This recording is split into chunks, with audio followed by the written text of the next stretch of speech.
नमस्कार दोस्तों, मैं स्वागत करती हूँ अपने वन उपवन चैनल में और उम्मीद करती हूँ कि आप सभी बहुत अच्छे से होंगे और आप सभी विंटर के गार्डनिंग की तैयारी में लग गए होंगे। मैं भी लग गई हूँ। ये देखिए गुलदाउदी और मैरीगोल्ड के पौधे अब तैयार हो रहे हैं और बहुत सारे पौधे अभी लाने हैं जो नेक्स्ट वीक मैं जाके नर्सरी से ले आऊँगी। तो हम सबको बहुत बेसब्री से इंतज़ार होता है अपने विंटर गार्डन का, जब हमारा गार्डन फूलों से भर जाता है। और आज हम बात करेंगे बहुत ही खूबसूरत प्लांट के बारे में जिसका नाम है सिंगोनियम। और ये बहुत हार्डी प्लांट होता है और परमानेंट प्लांट होता है। एक तरीके की वाइन होती है जिसकी हाइट 3 से 6 फीट तक की हो जाती है। और ये एक बार हमारे गार्डन में आता है तो सालों साल बना रहता है। और जहाँ तक मुझे लगता है कि हर किसी के गार्डन में ये सिंगोनियम का प्लांट ज़रूर होता है। लेकिन हम आज बात करेंगे पिंक सिंगोनियम के बारे में। ये देखिए कितना सुंदर सा हमारा ये प्लांट है पिंक सिंगोनियम का। ऐसे तो सिंगोनियम की बहुत सारी वैरायटी आती है जिसमें से एक खूबसूरत सी वैरायटी ये पिंक सिंगोनियम है। तो आज इसके बारे में बात करते हैं। जहाँ हमारा ये ग्रीन सिंगोनियम बहुत हार्डी प्लांट होता है, वहीं हमारा ये पिंक सिंगोनियम थोड़ा सेंसिटिव प्लांट होता है जिसकी देख रेख हमें बहुत सावधानी से करनी पड़ती है। तो आइए इसके बारे में हम बात करते हैं। तो नर्सरी में तो ये थोड़ा रेयर ही दिखता है, लेकिन आपको कहीं भी दिख जाए तो इसकी कटिंग भी लग जाती है।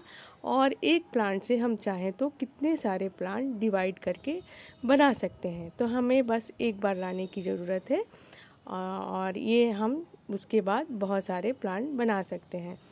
तो इसके बाद गमले की बात करें तो इसके हैंगिंग बास्केट में ये बहुत अच्छा लगता है, लेकिन यदि आप चाहें तो गमले में भी लगा सकते हैं। और इसके लिए 8 से 10 इंच के गमले में बहुत अच्छे से चल जाता है।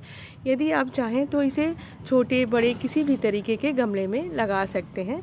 इसका ग्रोथ जो है वो बहुत स्लो होता है, तो बिल्कुल परेशान ना हो।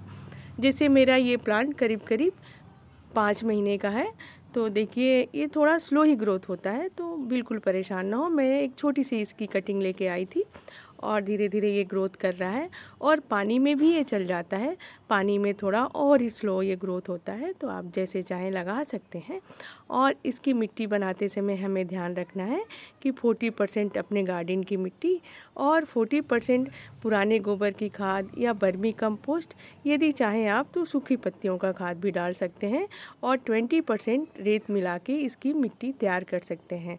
हमें ध्यान रखना है कि इसकी मिट्टी इस तरीके से तैयार करें कि जो बिल्कुल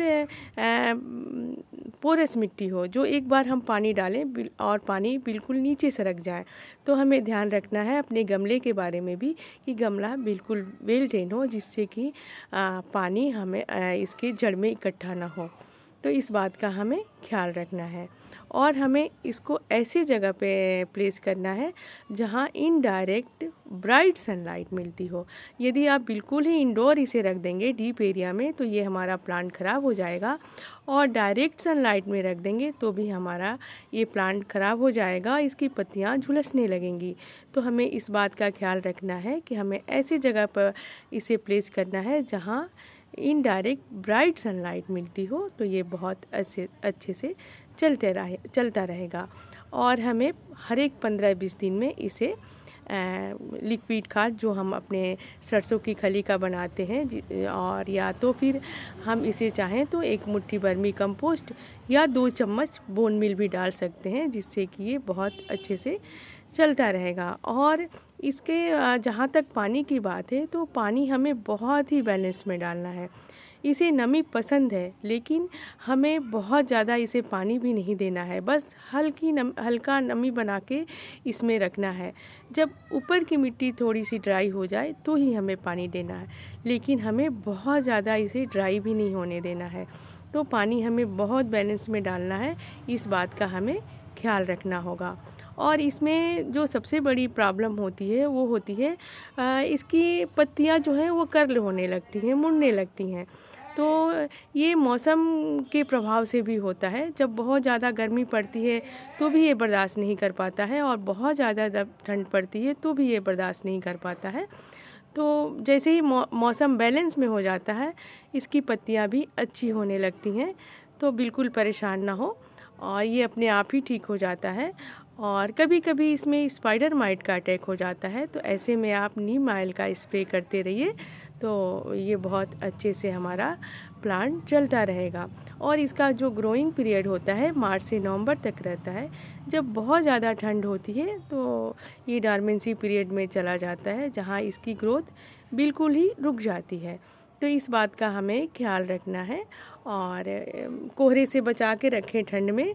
और बहुत ज़्यादा गर्मी पड़े तो इसे बहुत ज़्यादा धूप से भी बचा के रखें, तो ये बहुत अच्छे से चलता रहेगा हमारा ये पिंक सिंगोनियम का प्लांट, जो कि देखने में काफ़ी खूबसूरत लगता है।